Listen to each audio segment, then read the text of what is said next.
வயோதிக மாற்றத்தை மெதுவாக ஆக்கக்கூடிய ஒரு பொருள் வந்து கனிகள்னு சொல்லலாம். நமக்கு என்ன இருந்தாலும் எப்படி இருந்தாலும் எல்லா மனிதனுக்கும் வந்து ஒரு 100 வயதுன்னு எடுத்துக்கிட்டோம்னா ஒவ்வொரு நாளும் நமக்கு வயோதிக மாற்றம் நிகழ்ந்து கொண்டே தான் இருக்குது.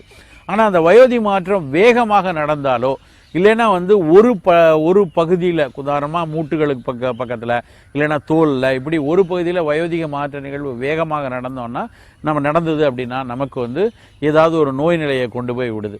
அந்த மாதிரி வயோதிக மாற்றங்கள் நடக்காமல் இருக்கணும்னா நம்மளோட அன்றாட உடல் இயங்கியலில் உடலுடைய செயல்பாட்டில் செல்களுக்கு இடையில சிக்கிக்கிட்டு இருக்கக்கூடிய ஆக்சிஜன் கழிவுகளை வந்து வெளியேற்றணும். ஆங்கிலத்தில் நவீன அறிவியலில் வந்து ஃப்ரீ ரேடிக்கல்ஸ் அப்படிம்பாங்க. இந்த செல்களுக்கு இடையில இருக்கக்கூடிய இந்த ஃப்ரீ ரேடிக்கல்ஸ் வந்து இந்த செல்களை சிதைக்க துவங்கும். எந்த இடத்துல தங்கியிருக்கோ அது வந்து ஒரு இதய தசையில் இருக்கலாம், இல்லைன்னா இரத்த நாளங்களில் இருக்கலாம், எலும்புகளில் இருக்கலாம், தோலில் இருக்கலாம்.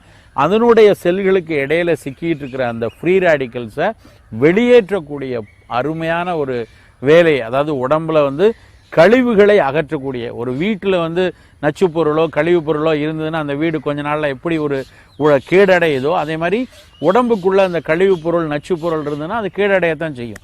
அந்த கேடுகளை நீக்கக்கூடிய ஒரு முக்கியமான வேலையை வந்து இந்த பழங்கள் செய்கிறது. இதைத்தான் வந்து ஃப்ரீ ரேடிக்கல் ஸ்கேவெஞ்சிங் அப்படின்னு சொல்லுவாங்க.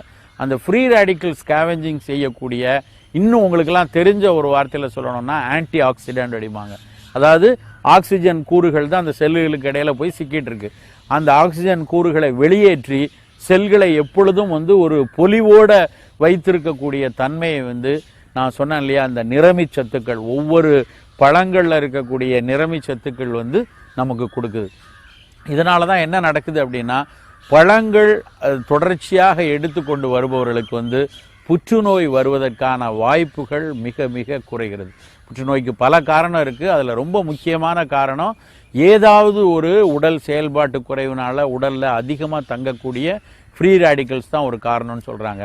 அதனால் புற்றுநோய்களை வந்து வராமல் தடுப்பதற்கு கூட இந்த பழங்கள் வந்து பயனுள்ளதாக இருக்குது. அதனால் இன்றைக்கு உங்களுக்குள்ள ஒரு முக்கியமான செய்தி அப்படின்னா என்னென்னா, இன்று முதல் தினசரி காலையில் ஏதாவது ஒரு பழத்தை நம்ம பக்கத்தில் கிடைக்கக்கூடிய எளிய ஒரு வாழைப்பழமாக இருந்தாலும் சரி, எங்கிருந்து வரக்கூடிய எந்த பழமாக இருந்தாலும் தினசரி ஒரு பழத்துண்டுகளோடு நம்மளுடைய உணவை தொடங்கினோம் அப்படின்னா பல்வேறு நோய்கள் நம்மளை வராமல் நம்மை நாம் பாதுகாத்து கொள்ளலாம்.